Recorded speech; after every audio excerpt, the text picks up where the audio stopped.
Hello, everybody, and welcome to another episode of Flight Training the Way I See It.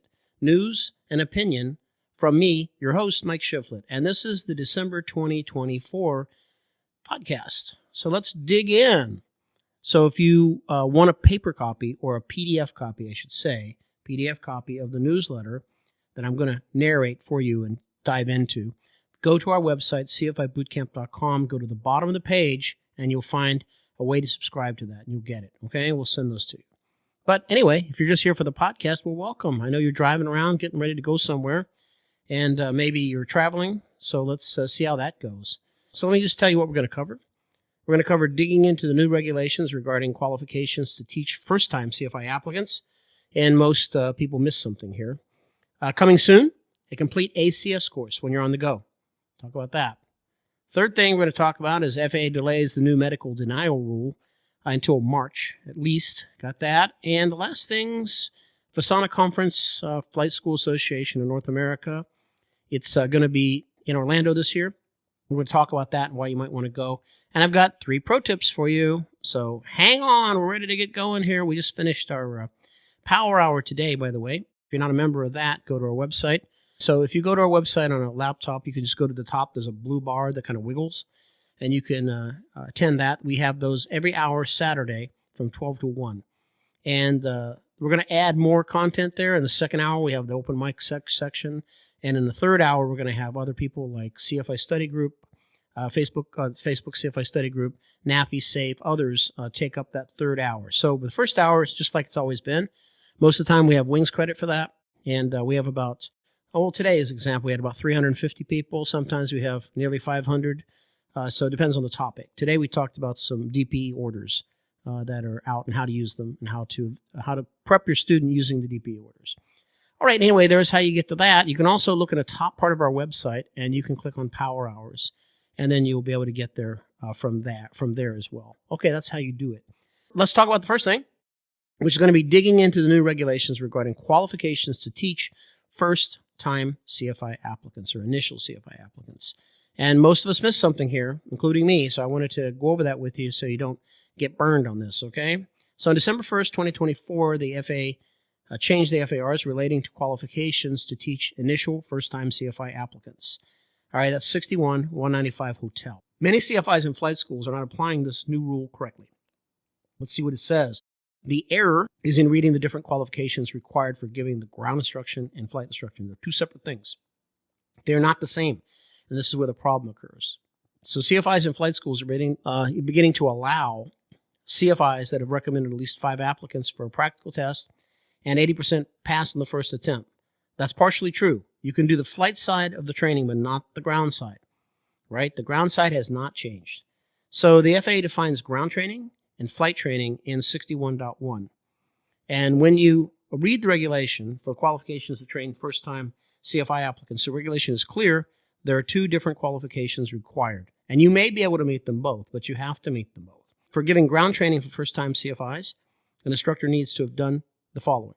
You have to have held the ground instructor certificate or flight instructor certificate for at least 2 calendar years and given at least 40 hours of ground instruction, or you've taught at least 100 hours of ground instruction in an FAA-approved 141 or 142 course. Any course will do.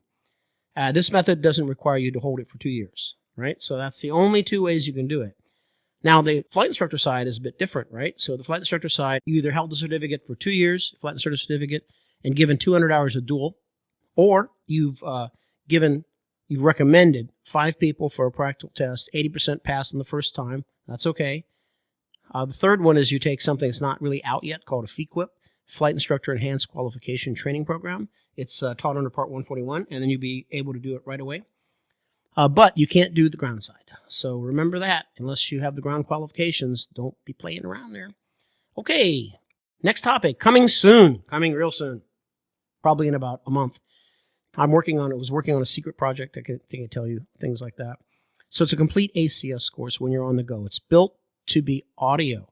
And it takes all of the ACS's FOI, technical subject areas, and pre-flight preparations. And I go through each point, knowledge area and each risk management area, each skill area.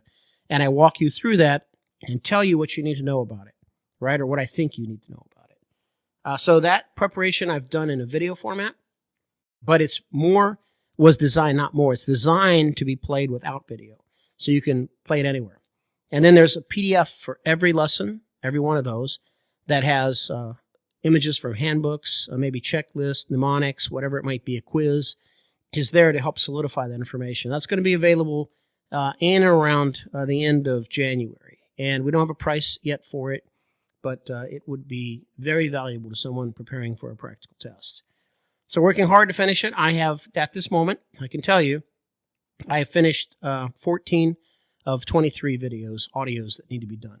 So I'm a little halfway past the hump, past the hump a little bit. I've done some of the hard ones. Some of the easy ones remain, but a lot of the hard ones still remain, like weather and some other things that are going to be difficult to convey by audio. But I've done a pretty good job of it with the previous stuff so far. So let's see how it goes. I'm pretty sure I'm sure it will turn out right. I want to articulate what I can through audio so that you can benefit from using the time in your car on your way to the airport or back, or a lesson, or when it's raining or something, or you're in the gym where you can't really maybe get access to video, a place like that, where you can put headphones on and listen. So there's video to it and audio, just so you know. But it's built for sure as an audio product first, because I wanted to be sure that it would be useful to you if you were somewhere where you couldn't see anything. Okay? So that's that. And that should be perfect, like when you're driving to and from the airport. Yeah, and also, in particular, like when you're done with a lesson, either before or after, that same area of the ACS would be really valuable to help prepare you for, and then to see if you got it at the end, see how much of it you got. Okay, so I started the project December 15th, and hopefully late January should be done. These things take a long time. I'll give you an example. So I did, the last one I did was, what was it? It was flight controls and operations systems. I finished that. So that audio took me about an hour and 30 minutes to completely narrate, because there's a lot of mess ups and a lot of sometimes street noise or something that will get through the microphone. Not always, but sometimes. So I have to be cognizant of that. And then I have to take and edit it.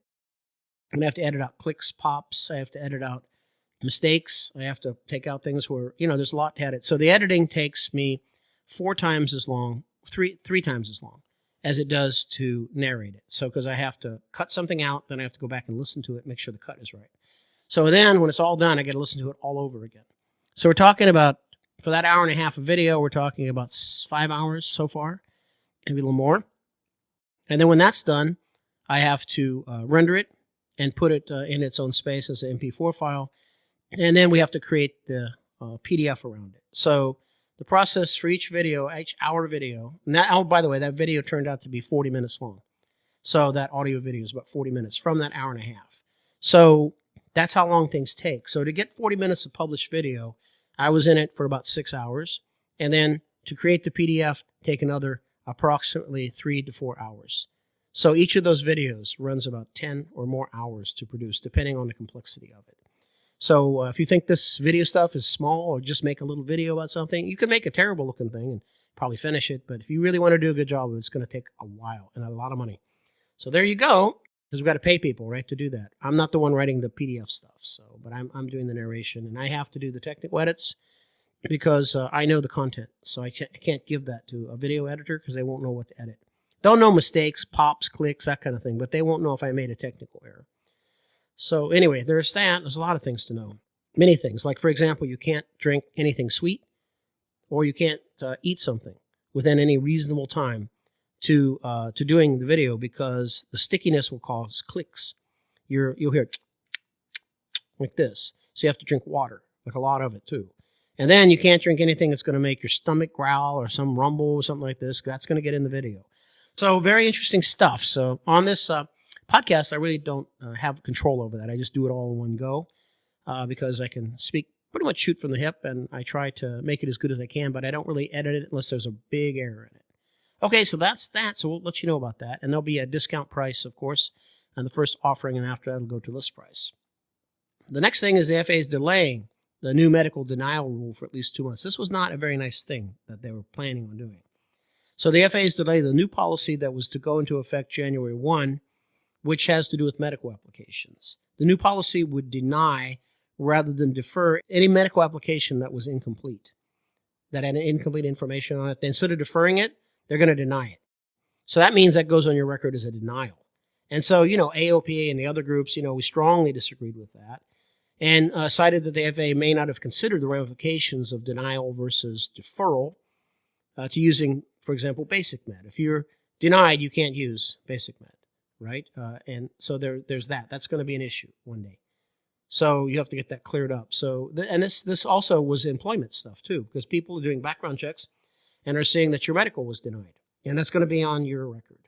So that was a bad thing. So anyway, the FAA saw the light there a little bit, and they say, okay, we're not going to touch this until March. Let everybody have a little chance to make this a little better. And that's where we are with that, okay?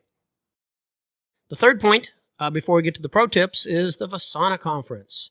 So Flight School Association of North America. It's a little pricey conference to go to, but I think well worth it. It has flight schools, basically. It represents flight schools, people in the flight training business of flight training, right? Not just individual CFIs. So that is going to be, the annual conference will be February 5 to 7 at the Dolphin Hotel at Walt Disney World in Lake Buena Vista, Florida, Orlando. The organization is focused on the business of flight training and represents flight schools. The conference is going to include key officials from FAA, like Everett Rashawn will be there. He's the director of AFS 800, which is certification of general aviation for pilots, flight instructors. All that comes under his umbrella. NTSB will be there, along with other agencies that are involved with flight training. And the keynote speaker is always good. Presentations are good and more, right? And it's grown a bit, So I think I attended the second one. We had about 50, maybe 80 people, something like that. And then that wasn't so good. And then lately it's drawing 500, maybe more than that. So not bad at all. Now, admission is not free. It does cost a bit to attend. You can look on the website and see. It's in the order of $300 or $400. Offsetting the admission price, though, you get 2 lunches and a dinner as part of the ticket price that are part of the event. There are also 2 receptions that include coffee breaks, and 2 receptions, that are like an open bar. And those are, I think, the day before or the day of. You can look at the website. It's fasana.com, Flight School Association of North America. And you'll find out that. And there's also coffee breaks included in the event as well. So you can offset the cost a little bit. The official hotel for the event is the Dolphin Hotel. And our latest word is that the February 4th date is sold out. That's the date that people would be arriving, because the conference starts on the 5th. But other dates are available, and they're working on getting some additional rooms for those dates. So if you want to attend this conference, I wouldn't wait to book, as it will get sold out soon. They're recommending you book from the 5th forward, because you can now, and then when they open up the other rooms, you can make a separate booking for the 4th. Okay, hopefully that. I don't think it's going to last, though. That's going to last long. I think it's going to sell out really quick. All right, so that's that, and I think that's a good conference, one of our first of the year. Okay, then we've got the pro tips. Let's go through those. We've got 3 of them, and they're centered around using technology. Yeah, so the first is ForeFlight Performance Plus for teaching. This is what you need. I know it's the most expensive one, but it has things in there that you really want as a teacher. So if you haven't yet upgraded to Performance Plus in ForeFlight, then you should. Teaching from ForeFlight is something we show you how to do at CFI Bootcamp. We use it all the time. We show you all this stuff. Without the Performance Plus subscription, you don't have things like 3D view. You don't have 3D routes. You don't have animations of the wind, the surface analysis chart for the world. You don't have cloud bases or tops and turbulence in the profile view, icing. So there are features that really add interest to your learners and provide a way to assess risk management using the profile view and how to teach risk management very quickly. You can also teach airspace, many things from the profile view and from ForeFlight itself, including weather theory. So you've got that to do. You can also fly 3D routes. You can put your flight plan in there and fly at 20x speed or whatever speed you want, and you can see what's below you. You can see the route. You can see what it looks like, right? See the obstructions. So using internet traffic, you can see the traffic and the traffic pattern on your airport. You can see if it's a good idea to do the pattern now, later, assuming they have ADS-B. Okay? And most airplanes, I would say, have ADS-B out now. So that's really good. Now, let me tell you how to get it cheaper. Yeah, that's always good, right? So if you join SAFE, safepilots.org, for $55, $55, then they will give you 1/3 off your ForeFlight subscription. I mean, I give SAFE $55 and I get $100 and some off my ForeFlight subscription. That's a win. And plus you're connected to industry via SAFE. Okay, number 2, pro tip, projecting to a smart TV. So if you're still using a whiteboard and books, you might want to spice it up a little bit here. Projecting your iPad to a smart TV is easy. And most flight schools now are installing smart TVs or have them already to allow for this. At our place in Palo Alto, we have a smart TV in every briefing room. And we have, there's 5 briefing rooms, plus in the classroom, 6, and you can project them all. Right? And they do. All the time. We use them all the time. So here are the step-by-step instructions on how to do it. So I'll just give you the global idea, then you can look for your TV. Make sure that your iPad and the smart TV are on the same Wi-Fi. You have to be on the same Wi-Fi or it will not work. On the iPad, you can go to Settings and then Wi-Fi to see what your device is connected to. Then you can change it to match what the smart TV is. Then you can swipe down from the top corner. Also, if you have the newer version of the iOS for iPad, there's an icon, a separate app, which is called Control Center, which will do the same thing. You can just press on it. So you don't have to slide down anymore. You can go to that section. But what you're looking for is you're looking for an icon that looks like 2 monitors overlaid, kind of just offset from each other. That's the screen mirroring, and you can press that. And then find your smart TV name and select it. It should be on the list of the things that are in there. And then your iPad will now be displayed, mirrored onto your smart TV. If you don't see the smart TV name, use the TV remote that came with the television to change the Wi-Fi to the same as the one as your iPad is connected to. Okay, that's a good thing. So try that out. It's a good thing. Number 3 is how to set up and run a PowerPoint presentation on Zoom. This can be problematic because what happens is what you think your attendees are seeing, which is full screen, is not what they're seeing if you don't do this correctly. In a normal setting, when you have a separate monitor, you have your presentation running. You can see the speaker notes and you can see the slides that are coming. And if you're using Zoom to do this in presenter mode, that's what they see too, and that's really not what you want. You would rather for them to see just the full screen of the presentation, right? So you have to change things. So let me tell you how to do it. So load your presentation and select Slideshow on PowerPoint or on the menu. Then select Setup Slideshow option. Then choose the option Browse by an individual window. So you're just going to play in a separate window. And then choose Play from Start. Now on your Zoom controls, when that's set up, press Share. Then locate your presentation in the Zoom box that opens up. You'll see your presentation, you'll see your desktop, all the things you could potentially share. And then press the Share button on the Zoom box. And verify there's a green box around your presentation, because that's whatever the green box is what's showing to your audience. Right? And if it's not, go back to the Share option on Zoom and then select your presentation again from there. That's how you do it. Now, I was going to say one thing more about that. So you will lose your speaker notes, right? Because you'll see, if you run it in a separate presentation, you're going to see what they see. So if you need speaker notes, then you're going to need to take your iPad or your iPhone or whatever you have and run that same presentation, make a PDF of your PowerPoint, and then or your speaker notes, and then have that on your phone. So as you go through, you can use your phone for your speaker notes, and you can use Zoom for what you're displaying. So that's just some of the things we show you at CFI Bootcamp, because we can.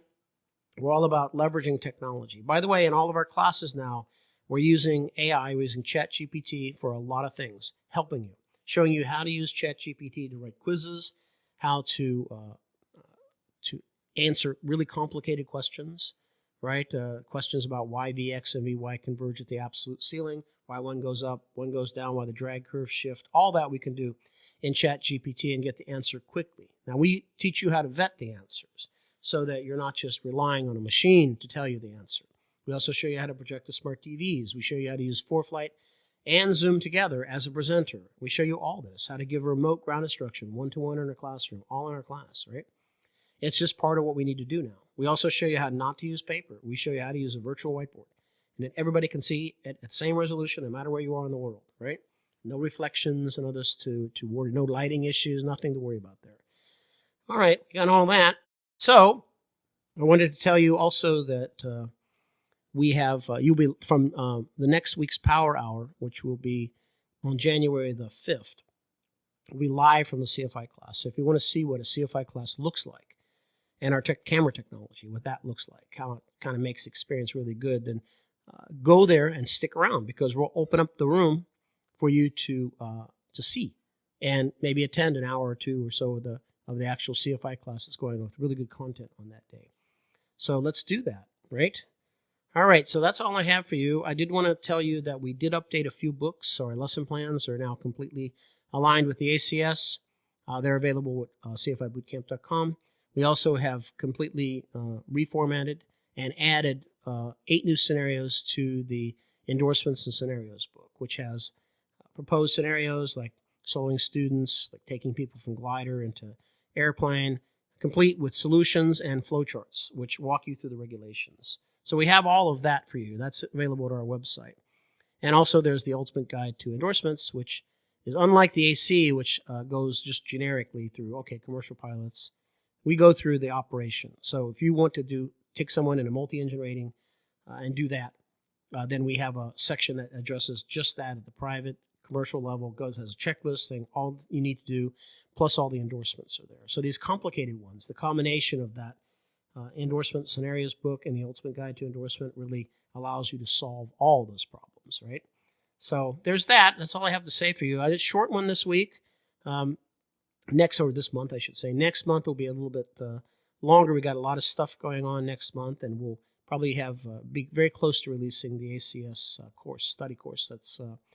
That's going to be available super soon. So there's that. And join the Power Hour if you can. It's really growing, and we're adding to it. We're calling it CFI Bootcamp Network.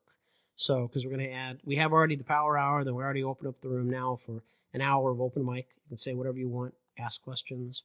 And the third hour is going to be from someone else. It's credible, like Facebook study group, CFI study group, NAFI, SAFE, AOPA, somebody like that will be on to give some extra content. So we can make kind of a 3-hour mini-series sort of out of things, okay? That's what we're on about. Okay, I will see you later. Happy New Year. Bye.